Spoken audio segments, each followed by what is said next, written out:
È una delle sculture più intense, drammatiche e fisicamente potenti del Novecento.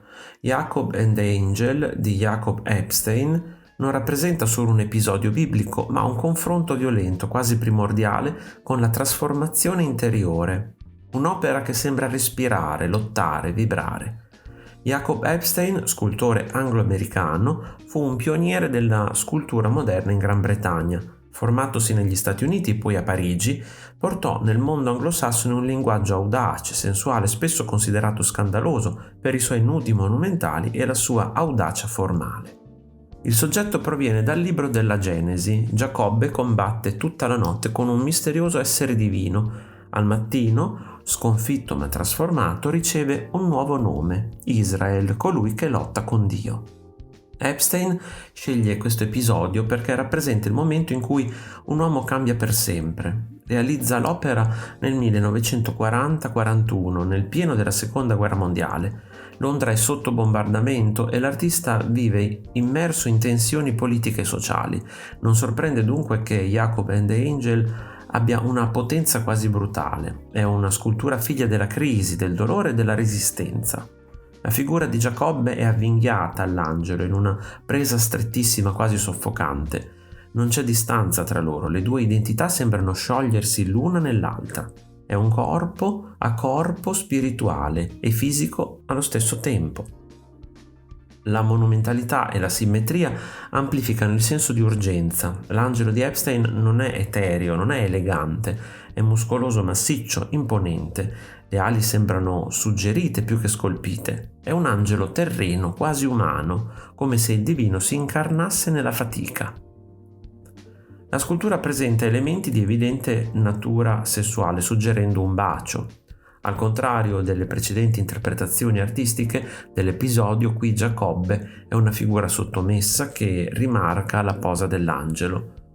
Le braccia appaiono abbandonate per la stanchezza e l'uomo si rivela una figura umile anziché eroica, che necessita davvero la grazia divina. L'opera è scolpita in un unico blocco di alabastro. Epstein era sostenitore della scultura diretta dalla pietra, senza l'utilizzo di un modello ridotto. La tecnica portava spesso a superfici non omogenee, le cui imperfezioni divenivano parte integrante della scultura finale. Le mani enormi e la stazza robusta delle due figure si ispiravano al primitivismo più che alla scultura classica e rinascimentale che idealizzava il corpo. Accanto ad artisti come Picasso, anche Epstein prendeva riferimento all'arte africana di cui era collezionista. Epstein usa il mito biblico come metafora universale. L'uomo cresce solo affrontando ciò che teme. La lotta non è punizione, ma rito iniziatico. Jacob and the Angel racconta il momento esatto in cui un essere umano diventa consapevole della propria forza. La scultura unisce riferimenti all'arte africana e oceanica, alla scultura greca arcaica e alla potenza espressionista del primo Novecento. Le forme sono semplificate, scolpite con vigore, quasi a colpi di accetta.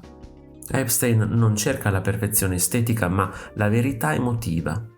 L'imprenditore Charles Stafford acquistò l'opera e la espose in Gran Bretagna, America e Sudafrica per un pubblico di soli adulti. Si dichiarò pronto a restituire il prezzo del biglietto se non l'avessero trovata scioccante. All'esposizione l'opera lasciò il pubblico senza parole. Troppo intensa, troppo fisica, troppo distante dalla scultura accademica. Oggi è considerato uno dei capolavori assoluti di Epstein e un punto di riferimento della scultura moderna britannica. Perché tutti, almeno una volta, lottiamo con qualcosa più grande di noi, il destino, le scelte, il cambiamento. Jacob and the Angel ci ricorda che dalle nostre lotte nasce ciò che siamo davvero. Se ti è piaciuto il video, iscriviti al canale, lascia like e condividilo con i tuoi amici. Un saluto e al prossimo video di Arte Esplorando!